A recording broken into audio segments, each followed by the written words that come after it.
Welcome everyone to program 2. I'm really excited for tonight's program. My name is Sophie and Mariam is my co-host here. So we're just gonna dive right in. So Mariam, could you share the slides, please? Sophie, if you don't mind, I really enjoyed last time how you started us off with just like a little grounding moment. I feel like the world feels like it's vibrating at a very high frequency right now. And I know I would appreciate, and maybe everyone, if we could just, if you wouldn't mind doing that one more time. Yeah, sure. Love doing that. Okay, so everyone get in your seat, kind of adjust yourself so your back is supported, put your feet down. Rest your arms and just take a deep breath in and let it out. There is so much going on in the world right now, so much going on in our personal lives. It feels very chaotic because it is. And if we could all just take just a quiet 20 seconds to arrive here this evening, try and let go of everything else in your life, and let's just make sure we're on mute, and we'll bring you back in about 20 seconds.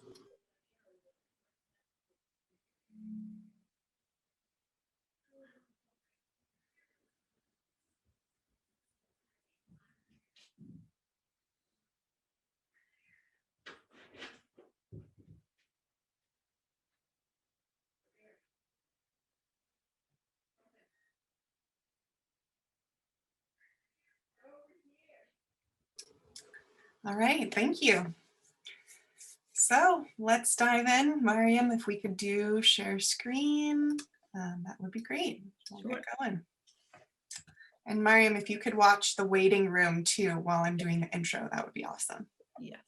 Oh, great.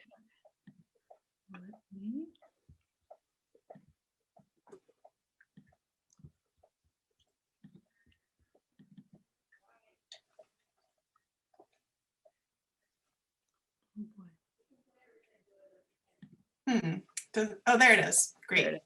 It was telling me I had to do something fancy. And then, yes, presenter view. Perfect. All right, beautiful. So welcome everyone to Racism 101. This is program 2 out of 4. Hopefully you were able to join us last week. This evening, we're going to be focusing on systemic racism, specifically cultural and institutional. And yeah, we just want to welcome you. This is a collaboration between the Racial Unity team and the Robin Wood Center. Both are nonprofits. The Robin Wood Center is a fairly new nonprofit. And we also want to thank our sponsor, which is Cambridge Trust. Just a couple of Zoom reminders. Please keep yourself on mute. And you can see in the bottom left-hand corner, there's the mute button. And if it's red, then you're good to go. You're on mute. So just please make sure you're on mute so you don't hear things like my squeaking dog next to me, if you can hear her. Sorry about that. And we'll be doing some small group work. So if there's anything you need to do, like put on a shirt or remove anything from your background that might be embarrassing, now is the time to do that. So just prepare yourself to be in a group discussion with other folks. And if you have any questions, you can put those in the chat box or comments and we'll get to them as we can. So just as a reminder, introduction, my name is Sophie. I'll be facilitating with Mariam tonight. I'm the co-founder of the Robin Wood Center, and Mariam is a restorative justice practitioner. We are not experts. We are, two folks who are really invested in collective liberation. And we also believe that as white people, part of our responsibility with our privilege is to help other white people along their racial justice journeys. That's one thing that we can do with our privilege and our time. So that's why, we're here tonight and we're so excited that you all are here to join us. And let's go to the next slide, please, Mariam. Great, so just a reminder of where we are. We did definitions and orientation last week. If you weren't able to join, we hope you'll either watch the video or look at the slides. Tonight, we're diving into cultural and institutional racism. We're taking next week off, so everyone can just have the election week be whatever it will be. It'll be what it is. It'll be chaotic. And then we'll come back the week after on November 11th. And then we'll do the following week as well. So the last program, so program 3 will be personal and interpersonal racism. And then program 4 will be really exciting. That's how do racism and privilege show up in your life? Like, what can you do? What are we collectively doing here in New Hampshire to actually do something about racism? So that'll be a really great way to end the series. If you go to the next slide. Great, so just a reminder of our goals. In this 4-part series, we want to have common language and terms with definitions. We want to have a basic understanding of the 4 levels of racism and what they look like. We're going to use New Hampshire for some examples and observations. We'll get into that tonight. We also want a basic understanding of whiteness and how it shows up in our lives. We want an orientation of where New Hampshire residents fit into this and what we can do. And we want to leave you with some resources. So we want to really make sure that you feel held in this 4-part series and that you leave this with an understanding of your role and what you can do and what you'll do moving forward. All right. And I just want to add a couple of things. This is Mariam. And I first of all, we do not have our tech extraordinaire person, Tanisha, on with us tonight. So we are going to be doing our best, Sophie and I, to make sure we get through the small groups and the videos and all the things that we want to share with you tonight in a good way. We ask for a little bit of patience around that in case we need it. And also just so that in terms of the flow for tonight, what we're thinking of is we are going to spend a little bit of time at the beginning watching a video together and doing a pair share around sort of cultural racism. What does that look like? How does that show up? And then we're going to split into some small groups to look at the ways that systemic racism shows up in a few different categories: health, education, criminal justice, wealth, housing. And each small group is going to take one of those topics with a couple of videos and try to dive in a little bit. What's the context for this? What's the history for this? Why do we see these sort of disparities across race in these different categories? Then we'll come back together, share a little bit about what we learned so we can all learn a little bit about those different sectors and the dynamics of race in those. Again, just a little bit. These are just short videos that are going to help get the conversation started, not a complete or comprehensive dive into all of these really complex histories and things, but we'll give you something to work with. And then come back and talk a little bit about, like, where do we see ourselves in this? And also, how do we see this showing up in New Hampshire? So that's our plan for tonight. Again, I want to reiterate that Sophie and I are people who are passionate and have read a lot about this and done a lot of work around this. But again, we are sort of very humbly offering these and hoping that they're helpful, and really also open to your feedback about what could be more effective. We're sort of learning along with you. I wanted to remind you, in case there was you weren't able to review the slides from last time, especially because we're going to be in pair shares. We're going to be taking in information that might feel new or might feel like it's sort of shaking up something that we thought we understood. I want to just review really quickly the guidelines that we went through last time. So again, I think these can feel a little hard to hold on to.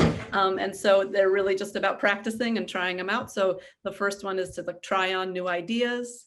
It's okay in your small group to not agree on everything. It's not okay to blame, shame, or attack self or others. Try to practice focusing on yourself, your own experience, your own journey.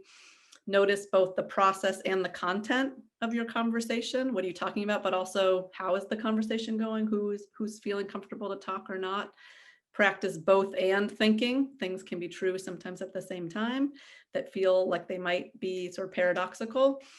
Be aware of the intent and the impact of your actions and confidentiality around what you might be sharing together.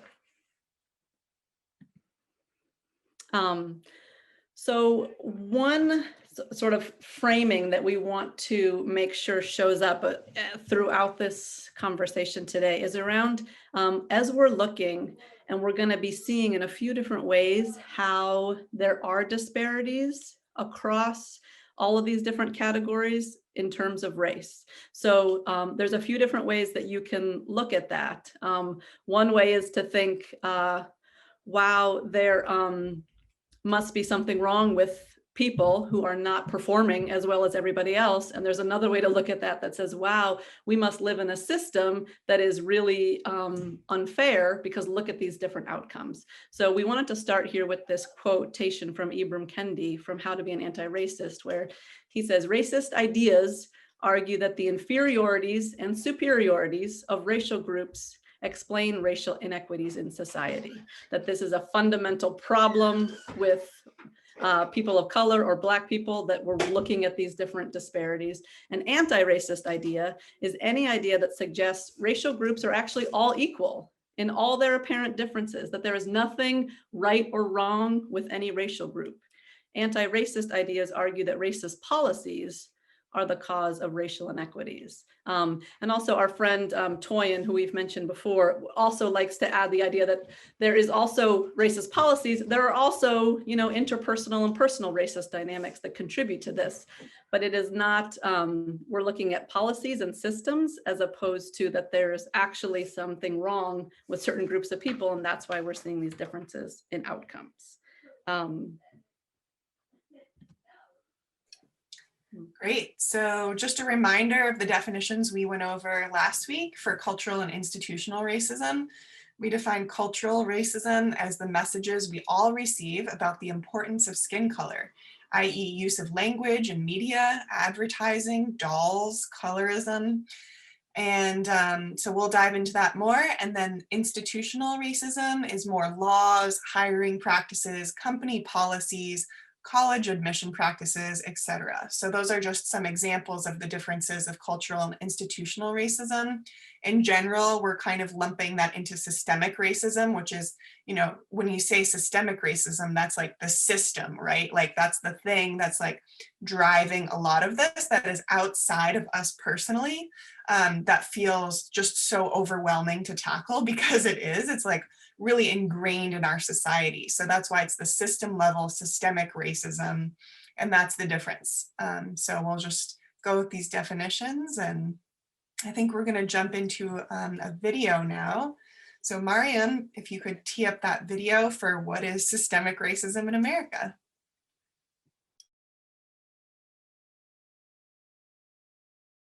Okay, let me know if this is working. You might think racism in the US is really a case of a few bad apples. A racist cop here, a so-called Karen there, a leader of a white supremacist group. People who deliberately hate. But we can't blame racism in America on just a few bad. That was my bad. I muted you, Mariam. Sorry. Baked right into every aspect of our society.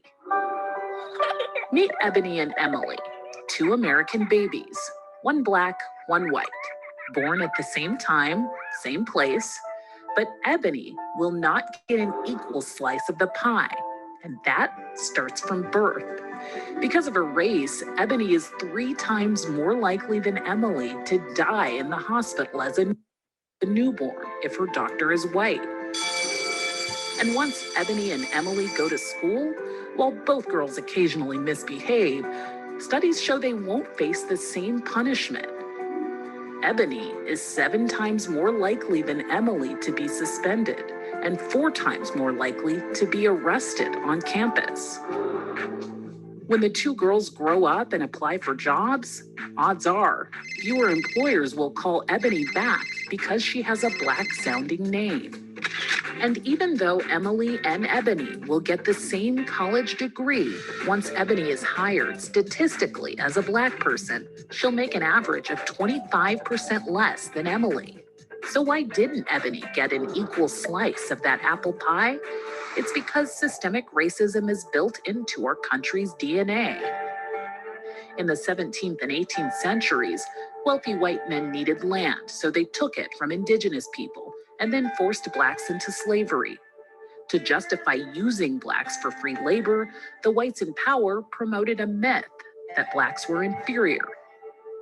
And as Seattle-based author Ijoma Oluo points out, our nation's institutions, politics, and policies were designed against the backdrop of that money-driven lie that Black people just weren't as worthy or as capable as whites. Our school systems were built around this. Our economic systems are built around this. Our government systems were built around this. And it is simply that things were designed to uphold this story, to uphold this exploitation.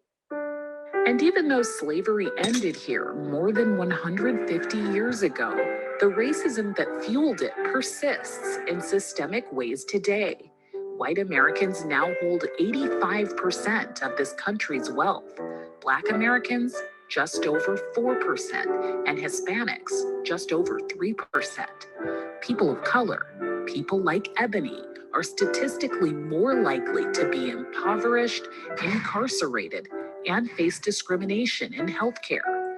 Emily may have her own barriers in life, but her skin color won't be one of them. It's not someone said, here's your wealth because you're white. Here's your status because you're white. It simply means that the barriers that we placed in front of people of color were not placed in front of you. Now, you may have a whole nother set of barriers, right? You may have barriers of disability, barriers of class, barriers of immigration status, so many other barriers that were placed in front of you. But acknowledging privilege is simply acknowledging if we also took that other set of barriers that we place in front of people of color, you would stumble even further.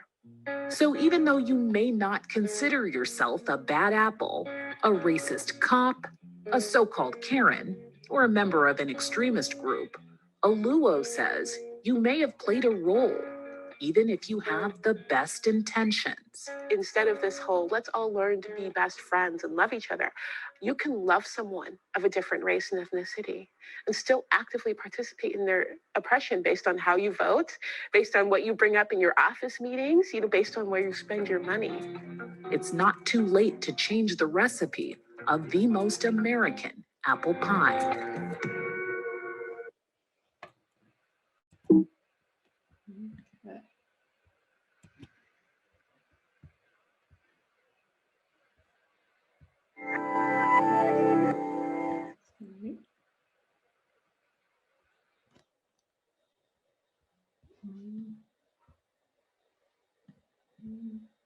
Here.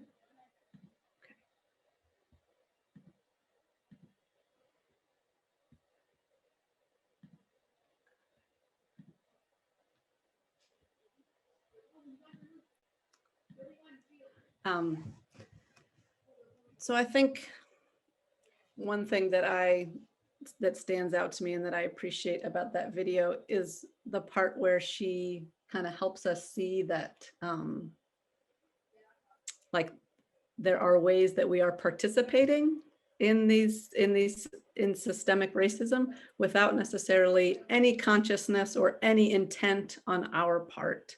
But that there are ways that we are just, I kind of think of it sometimes as sort of like either you're flowing with the current or you're going against the current, and how much sort of I know for me as a white person, I just kind of in ways that are imperceptible to me often am just sort of floating with the current and it's taking me along. And so the amount of effort that I'm taking to sort of float, I still feel maybe I'm still swimming, but there's a lot that's pushing me along. And so I think that video captures some of that, in that we need to actually be swimming upstream. We need to be bringing up conversations. There's a lot that we would need to do to go against that. That's very active and intentional. And that if we don't do anything, even if we're very well-meaning good people, we're still kind of flowing along in that current. So we're going to look a little bit at what we would call sort of, we're going to dive into the different systems in a minute, but first we wanted to look at a little bit of the ways that sort of cultural racism can show up, in the ways that the media portray things, in the ways that, sort of, again, the air that we breathe is often this idea that white is normal, white is right, white is given the benefit of the doubt, whereas people of color or BIPOC people are sort of the opposite is happened. They are not given the benefit of the doubt. They're assumed sort of to be wrong if they're not according to this sort of white value and norm. So this is just a comparison from newspaper around how does this newspaper describe two different situations which would appear to be somewhat similar, where people have been arrested, there are charges that are pending, or there's an investigation, but when you look at what you notice about who's presented and in what way, you can see that there's a real difference here about who is seen as being an upstanding citizen, who's portrayed as being probably innocent, and who is portrayed as already guilty, or somebody who you would look at as other and kind of other them as not the same or not. So here's one example. The other one here is if you look at, I think there was a lot of press around how were people talked about after Katrina. And if you look here at the top one, it says a young man walks through chest-deep floodwaters after looting a grocery store in New Orleans. And you'll see the bottom one that depicts white people. Two residents wade through chest-deep water after finding bread and soda from a local grocery store.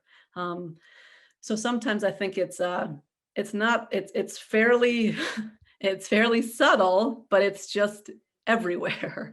And it's so many things that we're looking at that are just sending these little messages. One person is committing a crime and the other person just has this opportunity that we would all understand. And of course, if you're in this situation, if you find bread and soda, you're going to take it, whereas someone else is sort of looked at in this really criminal way, like they've done something wrong.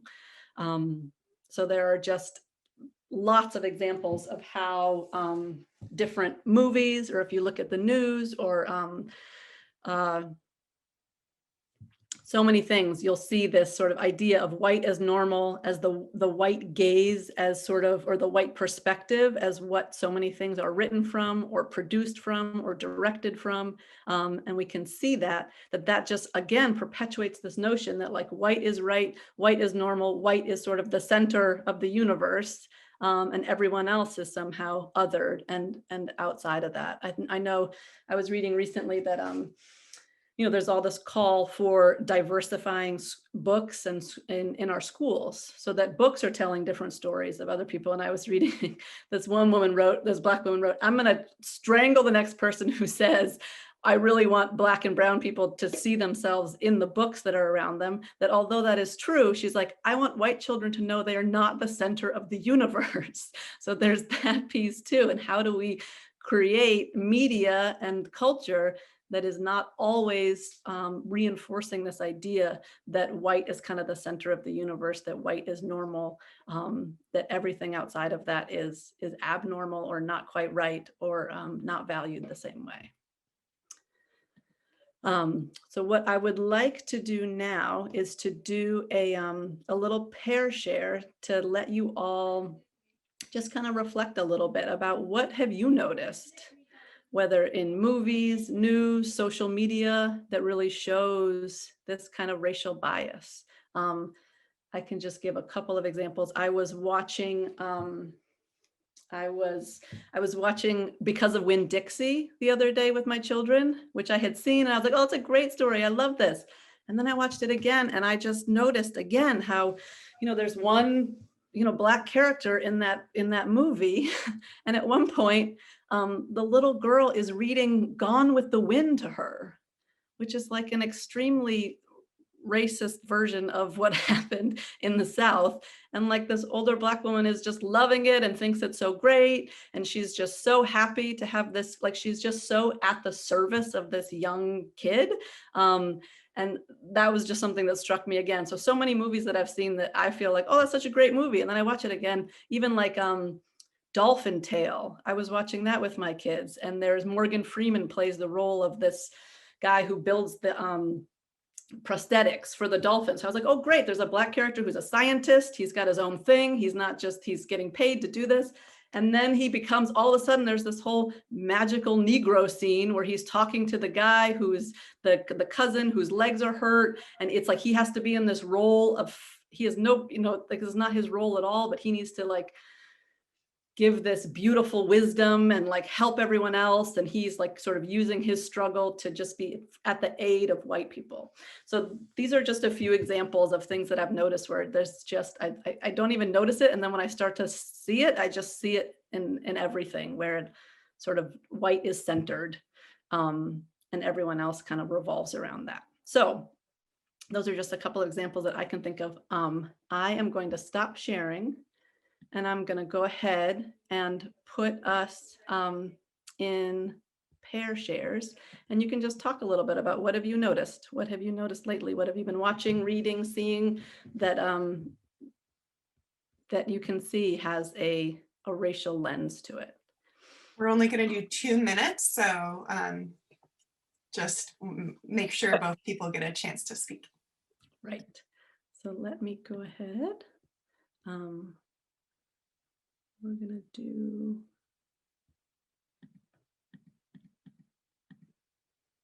okay, so I'm going to go ahead and do this, create breakout rooms in just a quick few minutes. Make sure everybody's good. If we can't think of anything off the top of our heads, I know there's an email in there somewhere. I was supposed to do homework, but I have had a week. No worries. I mean, I think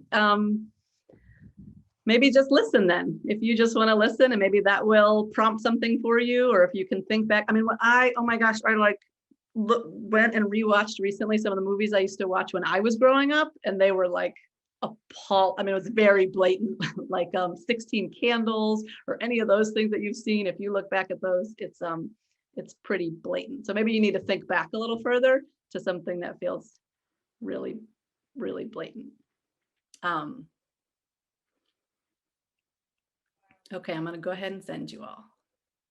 Well, that was not nearly enough time, at least for my group. We were really enjoying our conversation. So sorry about that, but Good. More to come. It's just a little taste. Good. Do we want to see if maybe 3 different people want to share quickly about what you all talked about? I would love that. I'm a little worried about time. So maybe Okay. we can do chat box and you can start doing the slides. Sure. Okay. Yeah. So maybe if people want to put in the chat things that they noticed, just so that we can all learn a little bit from what you all talked about. That would be great. I saw this thing in the chat that somebody had mentioned before about Band-Aids and how what color they are that are supposed to match everyone's skin color. Yeah, there's so many when you start to see. Okay, I'm going to go ahead and share my screen again.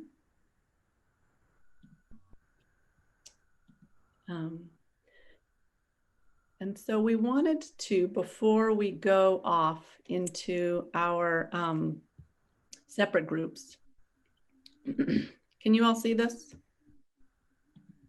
Can't tell. No, we can't see it yet. You can't. Okay. To see you. See me. Hi. Let me figure out where I. Okay.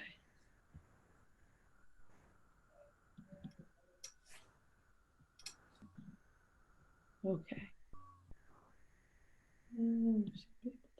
Okay.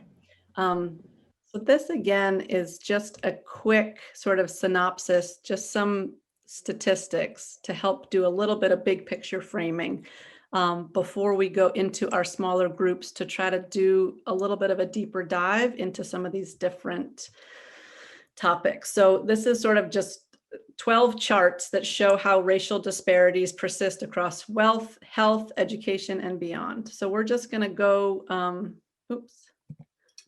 we are going to go through them quickly, but I'm realizing I want to do this. This is where your patience comes in. Thank you all. I put it in the chat box too. You did. Thank you. Okay. Let me see. I can just put that in a new window. Okay. All right, here it is. So we're just going to look at a few that disparities start in the delivery room. We saw this with Emily and Ebony, that pregnancy-related deaths in the US, it is astronomically higher for Black women than in a lot of other developed countries around the world. So for white women, it's 13, for Black women, it's 41. And this is per 100,000 live births. So we're looking, I'm sure you've heard about in the news about Black people who are dying from COVID at disproportionate rates. And we can look at longevity. Black men and women both live shorter lives than their white counterparts. In the classroom, we see the percentage of high school students who graduate on time. Disparities exist here, and also in those who graduate from four-year college programs. If we look at Black unemployment rates, they consistently are among the highest. And also how many Black people are represented in Fortune 500s. The Black median household income trails other races, 40,000 compared to white people median income race is almost 70. Black home ownership rates, we're going to look at this when we look at housing, remain lowest still at 44%. Black poverty rate is more than double the white rate of poverty. And when we look at criminal justice, we're looking at how many people by race are in the criminal justice system in federal and state prisons. And you see this again, that although Black people make up, 13% of the population, we're looking, there are more Black people incarcerated than whites or Hispanics. When we look at representation, we're looking at what currently exists in terms of representation. And then there's 3 Black senators, 52 Black representatives. And then if you do this little thing, it should show you if it were based on population, this is what it would look like if it were representative of the population. So we would be looking at many more Black senators and more Black representatives if they were representing the population. So that is just a quick overview, some of the things that we're going to all be talking about. And what we are going to go ahead and do is head into our breakout groups to really try to see if we can spend a little bit more time, not 2 or 3 minutes, but a little bit more time learning about one of these topics and then being able to share out what we learn with the rest of us once we are done. So Sophie, do you want to talk through that and I can start figuring out us in our group? Yes. Thank you. And bear with us with technology. Mariam and I are, for the first time, in charge of the breakout groups. So we will do our best to make sure that this goes smoothly. So we're going to break out into 5 different breakout groups: education, health, criminal justice, housing, and wealth. In each group, there will be a facilitator that we've already scheduled ahead of time. So they'll introduce themselves and they'll kind of help facilitate the conversation. You're going to watch 1, 2, and I think one group even has 3 videos. So you're going to watch videos together, and then you're going to have the rest of the time to discuss the videos in your small groups. So that's kind of what we're asking you to do in your small groups. These are the questions I'll put in the chat box. What kind of the conversation you can have after you watch the videos. So your facilitator will take you through those questions. And then there will be a report back to the full group. So once we're all, we've done our group work, we'll come back to the full group, and then we'll hear from each group in 2 minutes or less some key takeaways that you had from your specific group. So we'll all kind of get some wisdom from all 5 sections, but you'll also get a deep dive into one of the sections. So we'll also put all of these links into the follow-up email. So if you are curious about a group you weren't in, you'll be able to watch the videos from groups that you weren't in as well. All right, so Mariam, I will put the questions in the chat box, and bear with us as we experiment, and hopefully this will go smoothly. Hold on 1 minute. 2. So here are the questions.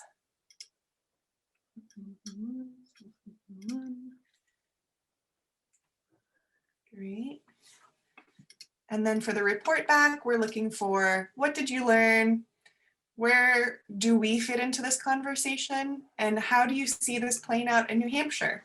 So as you're watching the videos, kind of have those in the back of your mind of things that we'll ask in the report back. I know, I loved my group. That was so amazing. I was just saying at the end, I wish we had another hour because, you know, I think we could all use more time to really dig into this, but Yes. get what we can get. Yeah, so we're going to do report backs. We're running a little bit short on time, so I'm going to ask each group to just, we're going to cut you off 2 minutes. Boy, we're going to cut you off at 2 minutes. So report back on the 3 questions. What did you learn? Where do we fit into this conversation? And how do you see this playing out in New Hampshire? And if you didn't get to all 3 of those or any of the questions, you can just kind of do a report back of key takeaways from your group. That would be great. So let's just go down. Ken, for education, would you like to do the report back or have somebody else do it? I'm going to do the report for that. okay. So thank you. So for those who didn't watch the video, the video was kind of hitting on specifically Black girls in the education system in grade school and the unfair treatment, as well as issues that in racial issues that they encounter in comparison to white girls. And so our reactions to the video were, we were shocked, sickened, angry, and afraid for our children and their children. We learned that the numbers, the disparity between the numbers between Black and white children were really drastic, and that was something that was eye-opening. And that teachers reported being afraid of Black girls, which was shocking. We found that a challenge is that kids don't come back and talk about things that are going on in school. And we wondered whether that was because they're afraid of speaking up and the consequences of doing so, and how, you know, is their incident then going to show up on social media and whatnot. So thinking about ways that can encourage them to speak up.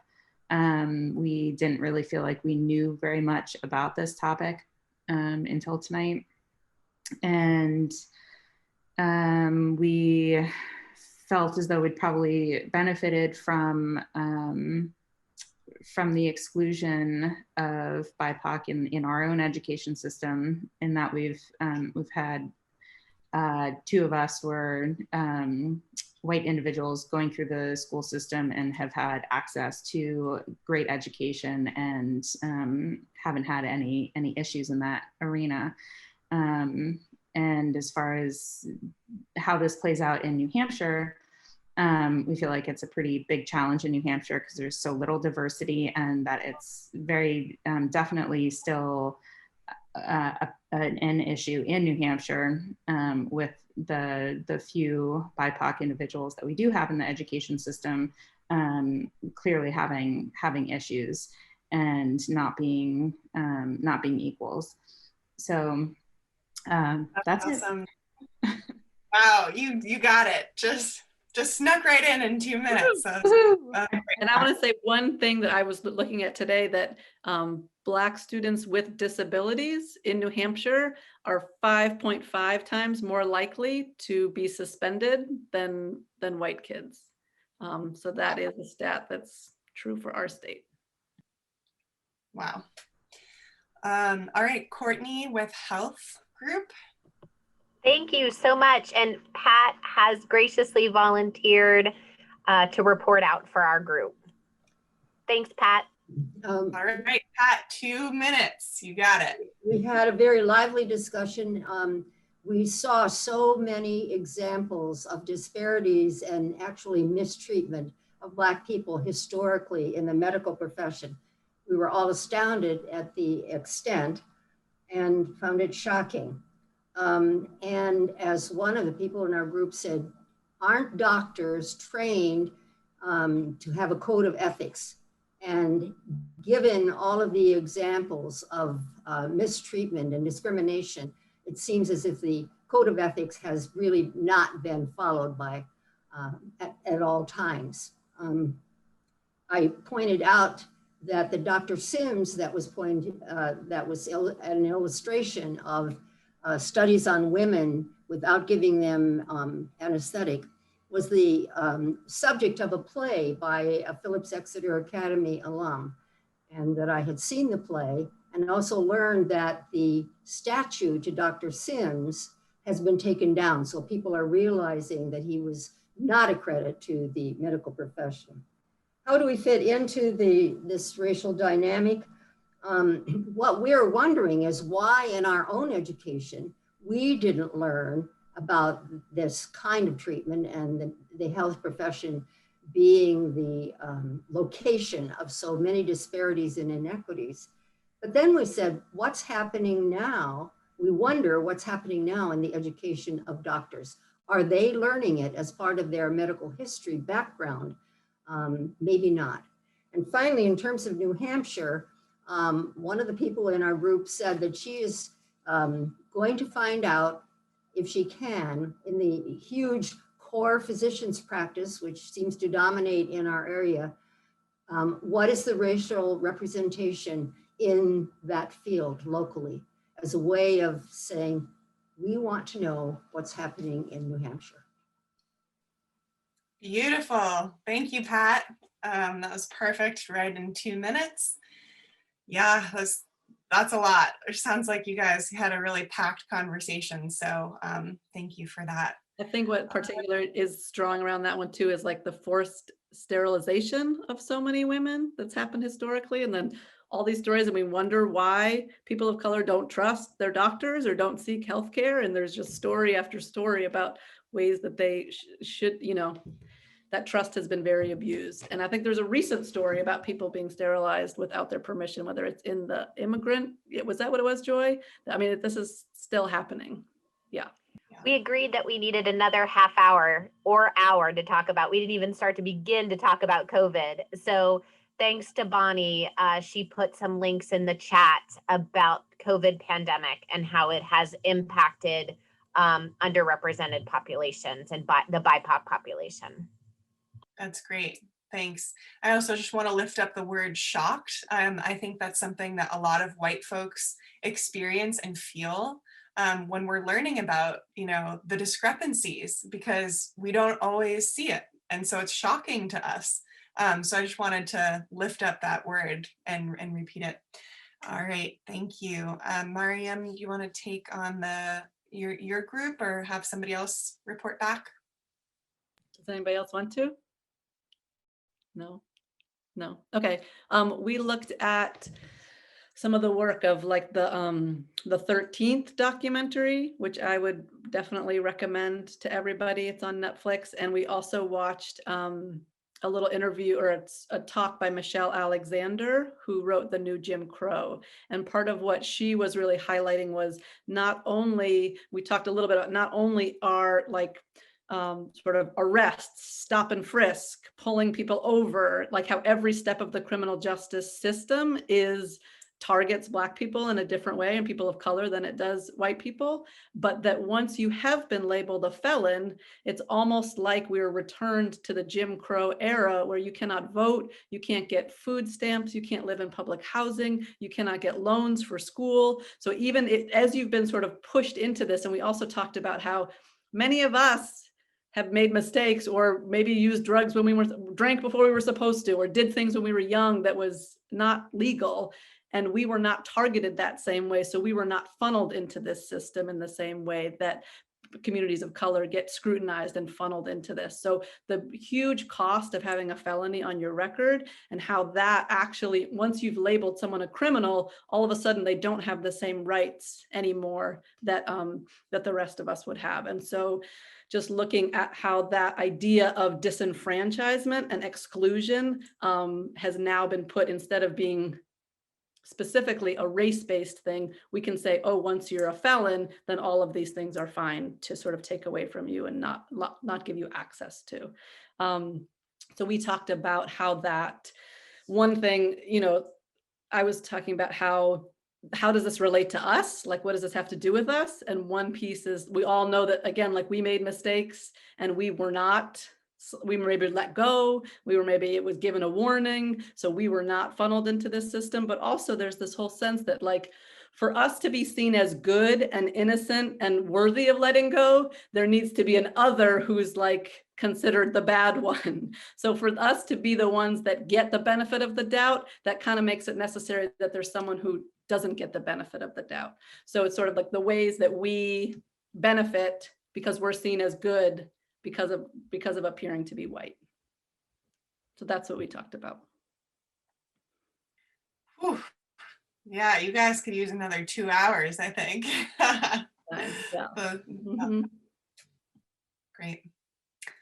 All right. And Joy, you want to talk with your group about redlining, what you learned? Yes, housing was our topic, and we got a history lesson on Roosevelt and the New Deal in the 1930s, and the National Housing Act, where 30-year mortgages came in, and everybody was, you know, it was this wonderful, gets to have a great life and everything, except, of course, those who were not allowed to do so. Out of that came the Homeowners Loan Association. They drew up maps, and you've all heard about redlining, but this gave a really good illustrations of the different categories of people, starting with wealthy white and going through the classes of people. And of course, those areas that were red were foreign-born, low-class whites, and Negroes were those who lived in those neighborhoods, were in those red zones, so the line around that, who were not allowed to get mortgages. And there were even covenants forbidding blacks, like when the people started moving to the suburbs, the covenants actually included not allowing black people into the neighborhood. Shortly after Martin Luther King was killed, the Fair Housing Act came in to play in 1968. But it's in that 50 years, it's rarely actually been enforced. They talked about, we talked a little bit about police and the dynamic of people in certain neighborhoods with police, how kids don't trust police because they get, it was called unnecessary contact with police, where they're in those neighborhoods, police, you know, pull them over or stop them, whatever. Unnecessarily so often. And so when we were finished with it, we kind of said, okay, so how do we feel? And anxious was a word that came up. Feeling anxious. I personally had a tight chest, almost like an angina in my chest, because I just felt this tightness. So it was a video to watch. And talking about what we learned, a lot of it was about the redlining map. I mean, we had heard about redline, but really getting the in-depth explanation of that was something new. And also, oh, sorry. That's okay, Joy. That's actually on my phone. Have I done 2 minutes already? No way. You have. It went by so fast. Are you serious? Are you serious? Anyway, all right, I'm going to take 20 seconds more. It's hard for us to know how we fit in as white people because the system is subterranean. And Misty had to leave. David and I was like, we don't know because we haven't faced that kind of discrimination. So, yeah. Okay, I won't talk anymore. Thank you, Joy. No, that's great. Yeah, I encourage everyone, to watch all of the videos in your free time in the next 2 weeks if you can. So my group was the one that talked about wealth, and nobody else wanted to report back, but I took notes on what everybody said. So you're still gonna be put on the spot slightly by the report back. So we watched a video about the racial wealth gap, and I need to start my own timer. How about that?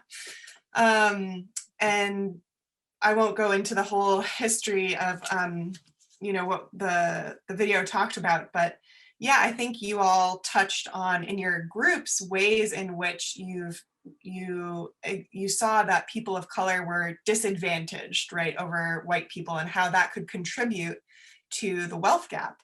So those are all ways that you named, housing, education, those are all ways that have contributed to the wealth gap.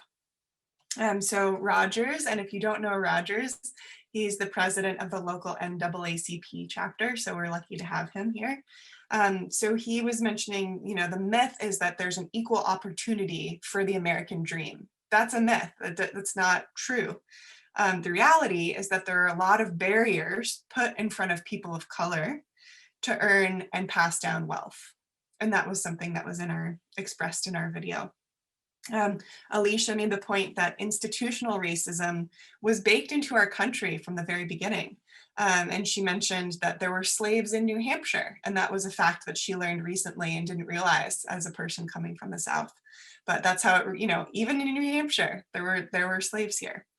And I know Barbara, where is Barbara, does a lot of, maybe she's not on anymore. She's a historian in Exeter and does a really great tour about the history of Black people in Exeter. So I highly recommend doing that if you haven't already. And there's the Black History Trail in Portsmouth, which I did the other weekend with Richard was there too. And Gail in our group talked about people in power fight to keep that power. And so that's another way that the wealth gap is perpetuated. So that's our time. I will keep myself to the 2 minutes. So wow, just so much to dig into. I know we're already at the top of the hour. We just need to do a quick wrap up and close. We had more for you and we didn't quite get to it. So Mariam, transparent facilitation, what would you like to do for next steps? I think that I just want to say a couple things. One is that, again, this is just like a tiny glimpse into all these big dynamics. And so if people want to read more or do more, we're going to make sure there's a resources list so that you can find out more if there's something that really surprised you and you want to find out more about it. I think, again, I find this information to be really helpful because I know that there are some people and people in my extended family who come with this assumption that there must be something wrong with Black people culturally. They don't, or whether it's genetic, I don't know what they will say, but they'll say all kinds of things about how these disparities prove that there's actually a problem with people of color, not that there's a problem with these systems. And so having and being educated enough to know the historical context and to know all the different ways that these hurdles and barriers have been put up and people have been disenfranchised and excluded, and actually white access has been lifted up. It's been like affirmative action for white people for so long that, like, knowing that context, I think, is really helpful for being able to dismantle some of those ideas that people have, that there's actually a core problem here as opposed to a systemic and a historical and repeated ways that they have been excluded from access to these things. And so then what does that mean for us? What does it mean to try to create access and try to turn this on its head and what does it mean to try to dismantle some of these barriers? And that's going to be part of what we're going to be talking about both next week as we talk about personal and interpersonal racism. Where does this stuff live in us? And then the last piece is going to be all about what is our responsibility? What do we do? what does it mean? What do we do now? If we have some of this information, what can we do about it? And so I'm hoping that we'll stick in there for that and really be able to come away feeling like, okay, I know in the next month, these are things that I can do to try to dismantle some of these systemic hurdles that are there that are perpetuating all of these inequities that we're seeing around us. Yeah, I think that's a brilliant summary, Mariam. Thank you for those closing words. There's so much we could dig into, you know, systemic racism is this was just tip of the iceberg. So we do encourage you to, you know, watch the videos you didn't get to watch and just sit with it. It's a lot to take in. It is shocking. It does produce anxiety. It is difficult. And we're asking you to sit with that and to soak that in. So just want to close, just reminders, there's no program next week because of the election. So take next week, vote. If you have not voted already, please, this is one way you can use your privilege, is to exercise that power and to vote. So please make sure you do that. And then we'll pick back up November 11th, 6:30 again. We'll talk about personal and interpersonal racism, and then the 18th, really diving into how privilege shows up in our life and what we can do about it. So please join us again for those. And it's not too late to bring in other friends and family for the last couple of programs if you would like to do that too. So that's it for tonight. Thank you all so much for joining. We really appreciate your time and energy, and we will see you in 2 weeks. Take care of yourselves.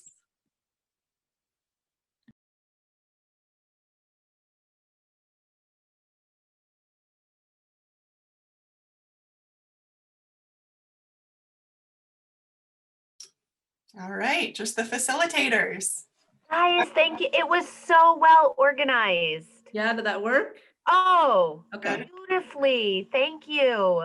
Great. So hard to know if it's gonna work, if it could work and it could really not work. No, it was spectacular. It was, your questions were right in the chat. It was so well organized. Okay, good. Put this little one to bed. So thanks, guys. Yeah, thank you. See you. It was awesome. Great. Great job. How did it go for you two? Was that smooth or? Yeah, you know, the video was good and questions I were had, good. I had a hard time getting into my video, but it was me, not you. Okay, you found it. Yeah, but did the other groups have, we had like 3 people to start, and then Misty had to leave after just a few minutes. So basically David and me then after, so, but We it had was okay. 4 to start and then 1 person left. So then it was Yeah. 4 of us were Yeah. there at the end. Yeah. Yeah. We had 4. Yeah, I thought it was great. I mean, it was, yeah, not nearly enough time, but, and it's No. always hard to feel rushed. So that was tough, but you know, I mean, I think that's kind of the nature of trying to dive into heavy stuff in a time frame that people can actually manage to make and, you know, carve out of their lives. So I don't know. Right, yeah, I mean, there's a lot of stories to tell. And so the 30 minutes was good. You know, anything shorter than that would have been. Yeah. And I think it was 30 minutes, but. Mhm. 20 or 30, it seemed short. Did you give us 20 minutes or 30 minutes? I gave as much time as I possibly could. I can't Okay. remember. I realized too, as I'm doing all these like groups, I was like, I don't even know what time we ended up going into our groups because I was all nervous about arranging Yeah, them. it's- So then Yeah. I don't know Yeah. exactly. Yeah. Well, I think I'm hoping that it whets people's appetite to actually go in and watch all the other and you know, check out other resources and start to really explore it. And this is Racism 101. You know, it's touching the water. You know, and you know, hopefully they'll take a deeper dive. You know, yeah, just and through this other sense of like, wow, there's this whole, I only know like the tip of this iceberg. So that sense like, oh, maybe there's a lot of other things that I just have no idea about. Like maybe, Right. so that's Right. hopefully what people